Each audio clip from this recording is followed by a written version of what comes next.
नमस्कार, आप देख रहे हैं आर्यन न्यूज और मैं हूं आपके साथ प्रियंका तिवारी। खबरों को विस्तार से जानेंगे। देश भर में आज त्याग तपस्या का पर्व ईद उल अजहा मनाया जाएगा। इसको लेकर अलीगढ़ में आज होने वाली ईद की नमाज को लेकर शहर मुफ्ती और नगरायुक्त ने संयुक्त रूप से निरीक्षण किया। आज होने वाली नमाज में किसी भी प्रकार का कोई व्यवधान न होने पाए, इसको लेकर शहर को नगर निगम के स्तर से 5 सेक्टरों में बांटा गया है। सफाई कर्मी लगातार अपने अपने इलाकों में मुस्तैद रहकर सफाई व्यवस्था को सुनिश्चित करेंगे। मैंने अभी बताया कि लेटर जो जारी किया गया हमने वक्त के ज़रूरत के तहत दिया है।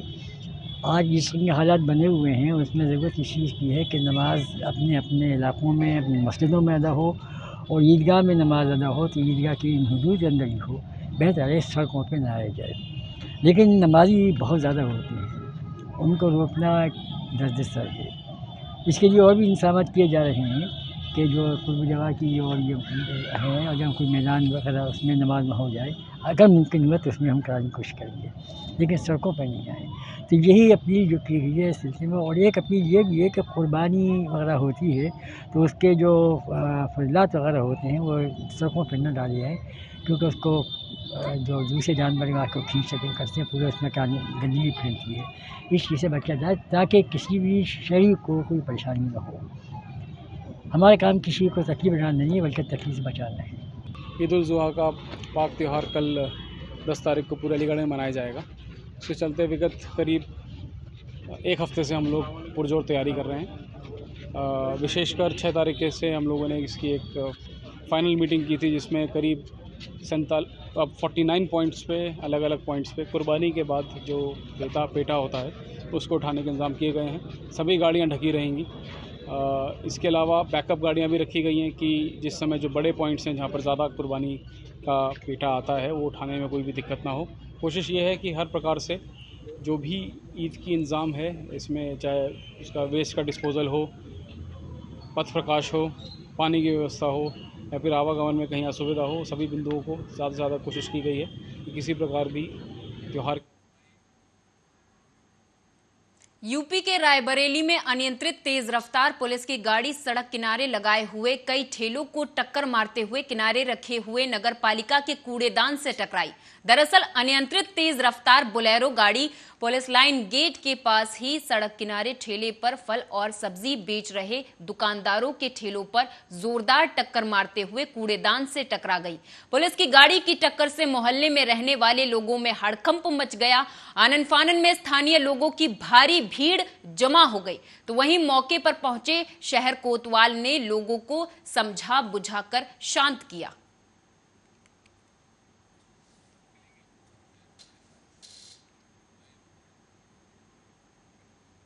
रायबरेली में एक वीडियो वायरल हो रहा है जिसमें साफ तौर पर देखा जा सकता है कि किशोरों पर गुंडई का नशा सर चढ़कर बोल रहा। एक युवक को आधा दर्जन युवाओं की टोली लात, घूंसों और बेल्ट से पीट रही। तस्वीरों में नजर आ रहा है कि किस तरीके से ये गुंडागर्दी बढ़ती जा रही। ज्यादातर युवक किशोर उम्र के लग रहे हैं। युवक दया की भीख मांग रहा है, लेकिन पिटाई कर रही दबंगों की टोली उसे जानवरों की तरह पीटती रही। मामला शहर कोतवाली के इलाके का है। यहां सत्यनगर का रहने वाला शरद वर्मा नाम का युवक उसका दोस्त शिवम पैसा देने के बहाने बुलाकर ले गया था। पुलिस लाइन के पीछे जंगल वाले इलाके में युवक को ले जाकर उसकी जमकर पिटाई की गई। इतना ही नहीं, अपनी धाक जमाने के लिए दबंग युवाओं ने पिटाई का वीडियो बनाकर खुद ही वायरल कर दिया। फिलहाल दबंग पुलिस की पकड़ से दूर है। सर, मेरा एक दोस्त शिवम नाम का था, वो मेरी दुकान आया और मुझे लेके गया पुलिस लाइन तक। बोला पैसा लेना है और फिर वहाँ से मठिया मुझे ले गया और वहाँ पे सब लोग बैठे थे, फिर वो मुझे मारने लगे। कौन कौन लोग थे? सर, शिवम थे, जीतू थे और अभिनव थे और हिमांशु था और उत्तम था, यही सब, आलोक थे, ये सब कुछ लोग थे, सब मेरे दोस्त थे ये सब। और इसकी शिकायत किसी से किया आपने? सर, मैंने कोतवाली में किया तो पुलिस वालों ने रिपोर्ट लिखी।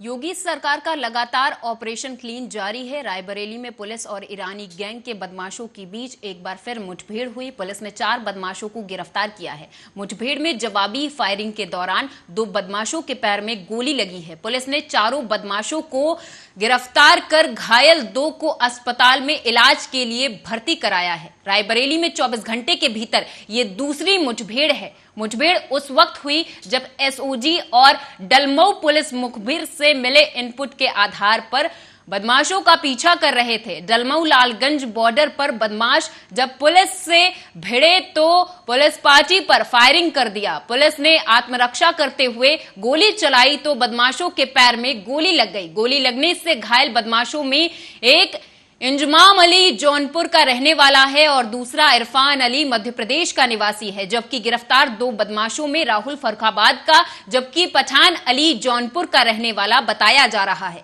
वहीं बदमाशों की गोली से डलमऊ थाने में तैनात सिपाही शिवचरण भी घायल हुआ है। पुलिस गिरफ्तार किए गए सभी बदमाशों का आपराधिक इतिहास पता कर रही है। डलमऊ पुलिस द्वारा 2 केस लाया गया था, जिसमें एक का नाम इरफान जो 30 साल का है, एक इंजमाम अली है वो करीब 28 साल का है। डलमऊ सीएससी से रेफर किया गया। दाहिने पैर में इनको चोटें आई हैं और पुलिस द्वारा पता करने में यही पता चला है कि इनको मुठभेड़ में फायर आर्म इंजरी है, ये दाहिने पैर में घुटने पर लगा हुआ है। बाकी इनको एडमिट कर दिया और ट्रीटमेंट स्टार्ट हो गया इन लोगों का। हाँ, जैसे कि आप लोगों को जानकारी है कि कल जो है एक पुलिस मुठभेड़ हुई थी जिसमें से कुछ लोग फरार हो गए थे। उसी क्रम में आज जो इन लोगों से पूछताछ की गई और कुछ मुखबिर तैनात किए गए और सर्विलांस का सहारा लिया गया। तो ये पता चला कि इसमें से जो बाकी बचे हुए सदस्य हैं वो मध्य प्रदेश भागने की फिराक में हैं और उनके पास एक कार है जिसका नंबर हम लोगों को जानकारी हो गई थी। और इन सब जानकारी का उपयोग कर ये पता चला कि ये ऊंचाहार से डलमऊ की तरफ जा रहे हैं और लालगंज होते हुए फतेहपुर निकल के ये भागने की फिराक में हैं।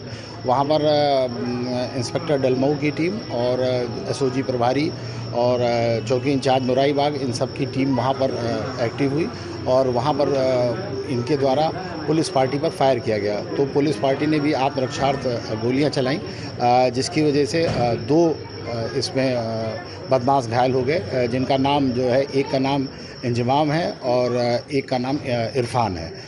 योगी सरकार का अपराधियों के प्रति लगातार ऑपरेशन क्लीन जारी है और रायबरेली की पुलिस जो है वो अपराधियों पर कहर बनकर टूट रही है।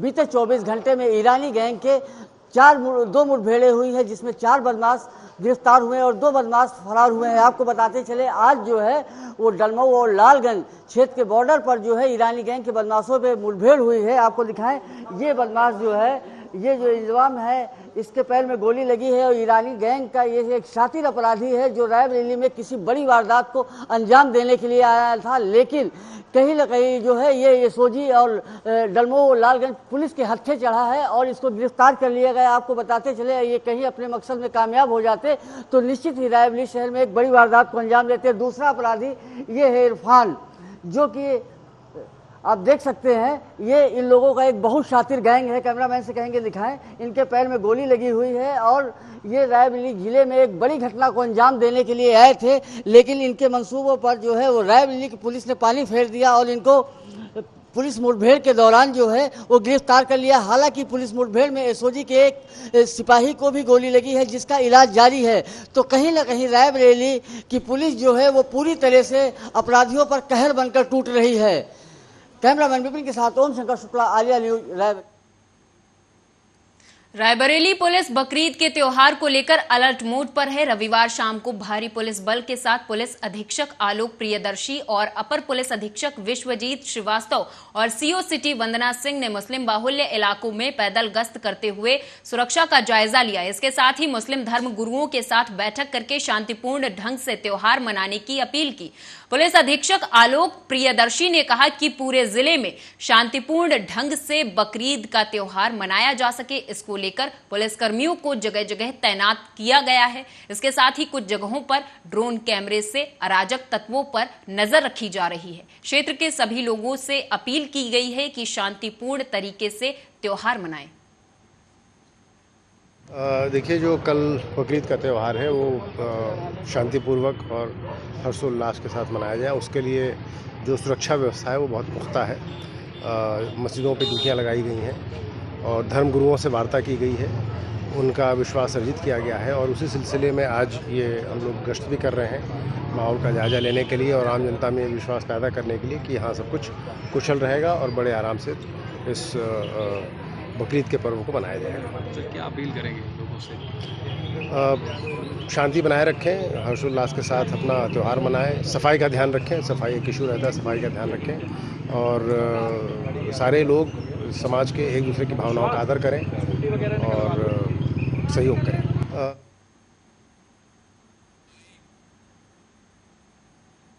यूपी के रायबरेली में पुलिस की लचर कार्यशैली से दबंगों के हौसले बुलंद हुए हैं। आधा दर्जन से अधिक दबंगों ने डीह क्षेत्र के अंतर्गत पड़ने वाले जंगल में ले जाकर युवक की लाठी डंडों से जमकर पिटाई की।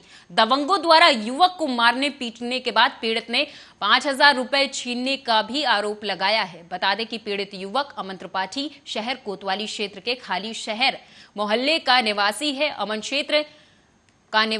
अमन त्रिपाठी ने 6 लोगों को नामजद करते हुए पुलिस से शिकायत दर्ज करी है। हम यहाँ से गए, अपनी मामा खाना दिया, पहले खाना देने के बाद हमारे पास फ़ोन आया इंदिरा नगर से अखंड का, तो हम वहाँ चले गए। बैठे थे वहाँ पे तो इन लोगों ने कार निकाली, तो हम लोग घूमने चले गए। तो गंगागंज में इनके दोस्त मिल गए, उदय सिंह चौहान, तो उन्होंने हमको मारा। पहले पैसे ले लिया, मैं कह रहे मारेंगे और भर के लेके चले गए। तो भर के मारा, क्या कारण था? पैसे, बस पैसे। फिर उसके बाद हमको भर के लेके चले गए डीपर फतेहपुर। वहाँ पे पता नहीं कहाँ पे जंगल में मारा। कितने लोग थे वहाँ पे? 6 से 7 लोग। देश विदेश से आने वाले हार्ट के मरीजों का गंगाशील अस्पताल के कार्डियक सर्जन डॉक्टर विशाल अग्रवाल के द्वारा हार्ट के 50 ऑपरेशन किए गए, जो पूरी तरह से कामयाब रहे, जो कोई डॉक्टर आज तक नहीं कर पाया। डॉक्टर विशाल अग्रवाल ने वो कर दिखाया। बताया जा रहा है कि एक ऑपरेशन डॉक्टर विशाल ने मरीज को बगैर नशा दिए हुए किया था, जो कि उत्तर प्रदेश में पहला ऑपरेशन था, वो भी सक्सेसफुल रहा। उसी क्रम में उन सभी मरीजों को बुलाकर डॉक्टर विशाल का फूल मालाओं को पहनाकर स्वागत किया गया। गंगाशील अस्पताल में मुख्य अतिथि के तौर पर वक्फ बोर्ड के कैबिनेट मंत्री धर्मपाल सिंह पहुंचे। उन्होंने डॉक्टर विशाल अग्रवाल के इस कार्य की सराहना की। अस्पताल में डॉक्टर विशाल अग्रवाल के साथ उनकी team doctor Manish, doctor Nishant Agarwal और आईटीबीपी की सीएमओ, इफको की सीएमओ और कार्यक्रम में अन्य लोग शामिल हुए। शहर के अंदर में हृदय शल्य चिकित्सक आज किस तरह का प्रोग्राम रखा है, कितने मरीज हैं क्या? मैं यहाँ पर अपनी शुरुआत के करियर में 2008 से लेकर 2010 तक मैं यहाँ रहा हूँ। उसके बाद अब मैं खुद अपना सेकंड टाइम में यहाँ वापस नवंबर 2021 से वापस लौटा हूँ। करीब 50 मरीजों को हमने यहाँ पर सक्सेसफुल हृदय शल्य चिकित्सा, जो विभिन्न बीमारियों से, बच्चों की सर्जरी, बड़ों की बाईपास सर्जरी, यंग एज की ओपन हार्ट सर्जरी, ये सब हमने संभव की है। उन्हीं सभी मरीजों का आशीर्वाद लेने हेतु यूपी के प्रयागराज के करछना थाने में आयोजित समाधान दिवस की अध्यक्षता नायब तहसीलदार विनय कुमार द्विवेदी द्वारा की गई, जहां कुल 9 फरियादियों ने राजस्व संबंधित मामलों को लेकर शिकायत की, जिसमें से 2 मामलों का मौके पर ही निस्तारण कर दिया गया, जबकि बड़ी संख्या में आए फरियादियों का कहना है कि 10 से 12 बार चक्कर लगाने के बाद भी सुनवाई नहीं हुई, जिसे गंभीरता से लेते हुए नायब तहसीलदार ने कई शिकायती पत्र पर तत्काल लेखपाल और पुलिस की टीम बनाकर मौके पर जाकर निस्तारण करने के आदेश जारी किए हैं।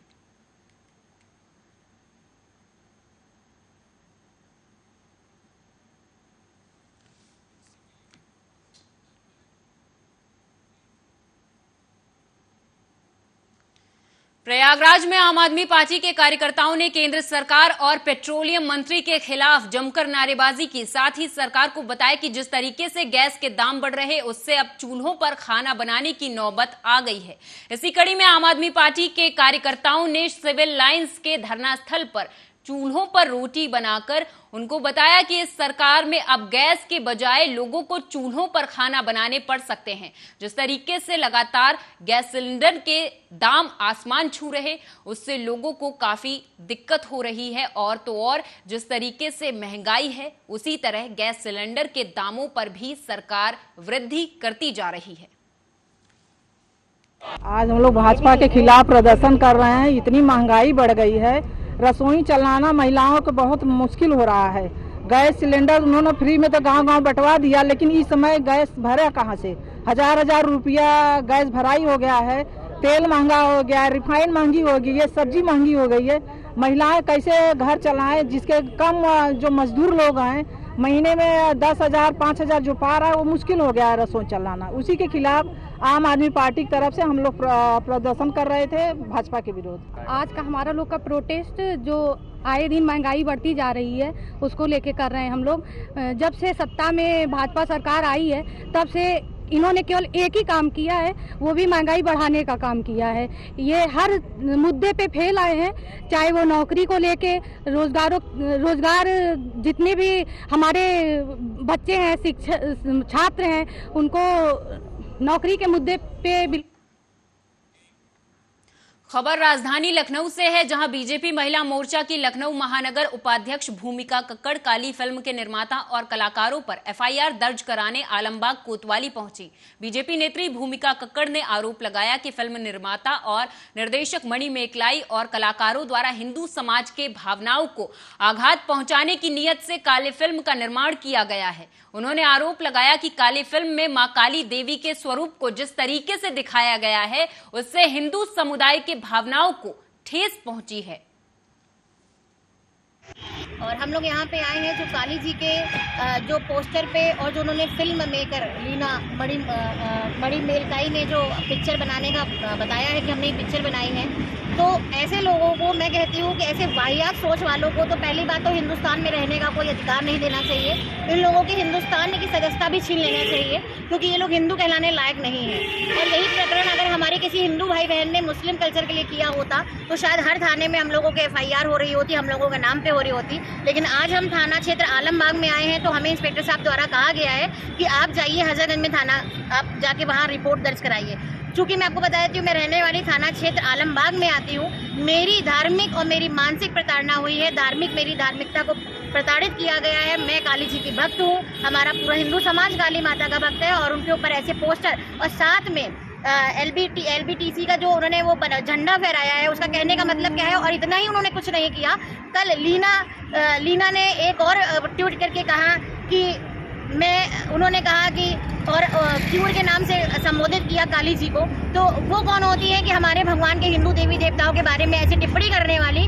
और मैं कहती हूँ कि हम लोगों को हम हिंदुओं को एक होके, हम हिंदुओं को एक साथ हर थाने में एक कंप्लेन करनी चाहिए, और ऐसी महिलाओं को हिंदुस्तान में लाके तुरंत उसको सजा का प्रोविजन देना चाहिए। मेरा यही कहना है। और ऐसे अगर कोई भी आगे कोई काम करता है धार्मिक भावना को भड़काने का, चाहे हमारी या किसी और भी जाति धर्म की, तो ऐसे लोगों को बिल्कुल सख्त कार्रवाई के साथ कभी भी हिंदुस्तान में।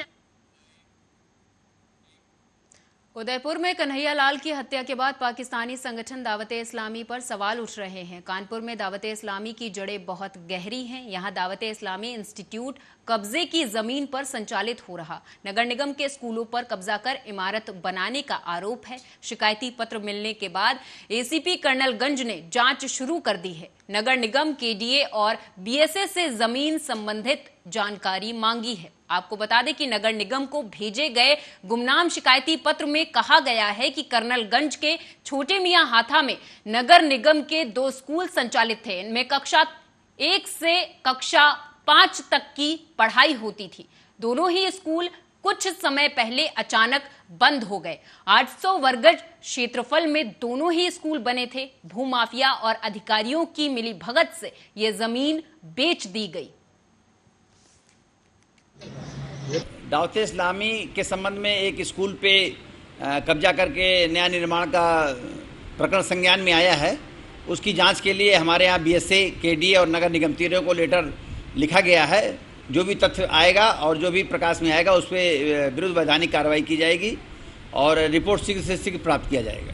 दावत इस्लामी के संबंध में एक स्कूल पे आपको बता दें कि कानपुर नगर निगम को एक गुमनामी शिकायती पत्र के द्वारा बताया गया था कि कर्नलगंज के छोटे मियाँ हाते में कानपुर नगर निगम का एक स्कूल संचालित होता था और उस जगह को अवैध तरह से केडीए और भूमाफियाओं की मिलीभगत से बेच दिया गया, जिसके बाद वहां पर पाकिस्तानी संगठन दावत इस्लामी का स्कूल लगातार रूप से संचालित होने लगा है और नगर निगम का स्कूल बंद हो चुका है, जिसकी जानकारी जैसे ही कानपुर पुलिस कमिश्नरेट को हुई है वो पूरी जानकारी की जो जांच है वो लगातार रूप से कर रही है। अब देखने वाली बात ये होगी कि जो पाकिस्तानी संगठन दावत इस्लामी है कानपुर में पैर पसार रहा है, इस पर रोक लगाम कैसे लगाएगी। कैमरा पर्सन नीरज राजपूत के साथ प्रभात त्रिवेदी, आर्या न्यूज कानपुर।